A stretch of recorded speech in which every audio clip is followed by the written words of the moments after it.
Bismillahirrahmanirrahim. Assalamualaikum warahmatullahi wabarakatuh. Alhamdulillahirrabbilalamin. Wassalatu wassalamu ala asyrafil anbiya'i wa mursalin Sayyidina wa maulana Muhammadin wa ala alihi washabihi ajma'in. Amma ba'du.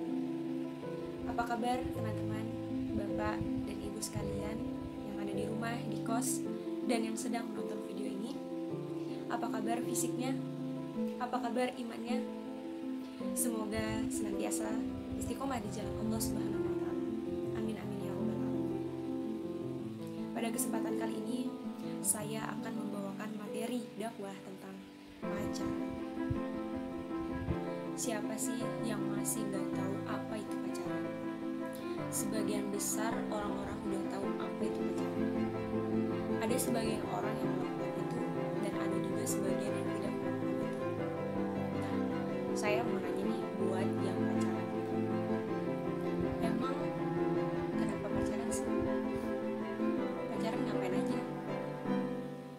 Coba dijawab dengan jujur. Terus ada yang jawab, aku pacaran gak ngapa-ngapain kok. Lah terus kalau gak ngapa-ngapain, ngapain pacaran? Teman-teman sekalian yang dirahmati oleh Allah Subhanahu wa taala, bahwa pacaran kini sudah menjadi hal yang biasa di tengah kalangan masyarakat Indonesia, bahkan di luar negeri sekalipun, bahkan seluruh dunia pun tahu, khususnya di usia remaja seperti saya.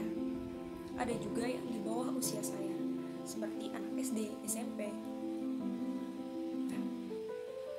Masyarakat itu tidak menyadari bahwa pacaran yang dilakukan pada anak zaman sekarang ini sudah sangat jauh dari kebenaran akhlak seorang muslim yang sebenarnya.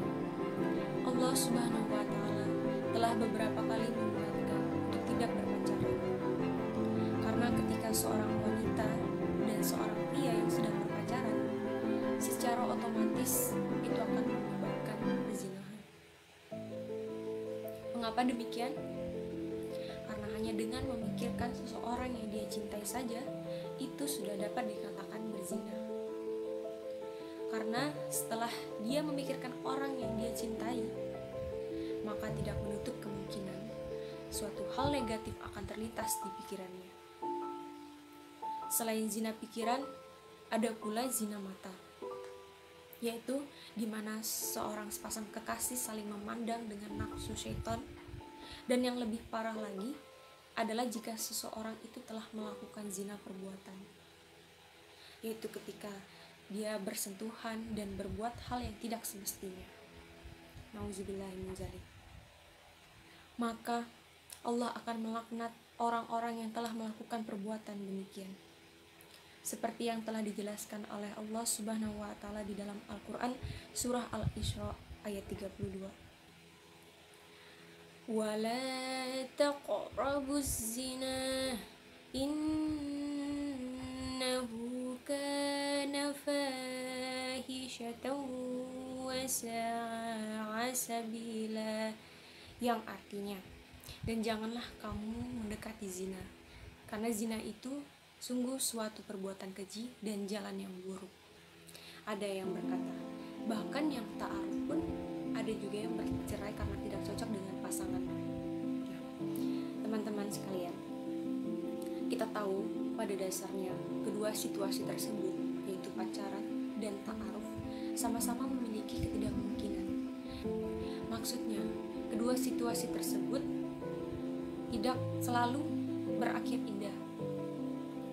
Mengapa kita harus memilih jalan dosa? Jika kita benar-benar dalam mengartikan cinta, maka Allah akan berikan jalan dan memberikan orang yang tepat.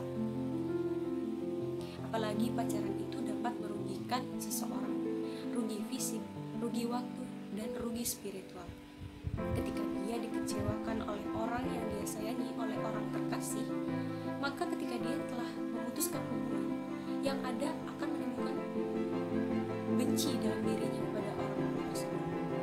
Itulah suatu keburukan dari cinta ataupun berharap kepada manusia.